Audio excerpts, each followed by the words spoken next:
ଦେଖେଇବୁ କହିଲୁ? ଇଲୋ ମା ମୁଁ ତତେ ଆଜି ଏମିତି ଗୋଟେ ଜିନିଷ ଦେଖେଇବି ତୁ ମା ଖୁସିରେ ଚେହେରା ହେଇଯିବୁ। ନାଇଁ ଥାଉ ଏମିତି ତ ମୋର ଟିକେ ଭଲ ଦେଖାଯାଉନି। ଏବେ ଯାଇ ମେଡିକାଲରେ ଦେଖେଇ ଦେଇକି ଆସି ଏମିତି ଗୋଟେ କଣଟେ ଜିନିଷ ଦେଖେଇବ ଯେ ମୋ ଆଖିଟା ପୁରା ଚେହେରା ହେଇଛି। ତୁ ତ ସବୁବେଳେ ଖାଲି ମୋ କଥା ଖିଆଲି କରିବୁ ଆଉ।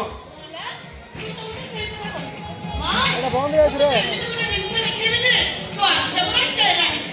ହଉ ଛାଡ ସେ କଣ ଦେଖିବା କଥା ଦେଖେଇଲୁ। ସେ ଜିନିଷଟା ଦେଖିଲେ ନା ତୁ ମା ଖୁସିରେ ପାଗଳ ହେଇଯିବୁ। ଏରେ କହୁନୁ କଣଟେ ଦେଖେଇବୁ ବୋଲି? ଚନ୍ଦଠୁ ସୁନ୍ଦର ସୂର୍ଯ୍ୟଠୁ ତେଜିଆନ ସେ ଜିନିଷଟା ଦେଖିଲେ ନା ତୁ ମା ଖୁସିରେ ପାଗଳ ହେଇଯିବୁ। ଆରେ ହୁଣ୍ଡା ତୁ ଗୋଟେ କୋଉ ଝିଅକୁ ପସନ୍ଦ କରିଛୁ ନା କଣ? ମୋର ତ ସମସ୍ତେ ପସନ୍ଦ ବଡ ପସନ୍ଦ ସାନ ପସନ୍ଦ ମୋର ସମସ୍ତେ ପସନ୍ଦ। ଆରେ ମୁଁ ତତେ ସେଇ କଥା କହୁନି। ଦେଖୁଛୁ ନା ଆମ ବିନୋଦୀ ଗୋଟେ ସୁନ୍ଦରିଆ ଝିଅଟେ ଠିକ କରିଛି।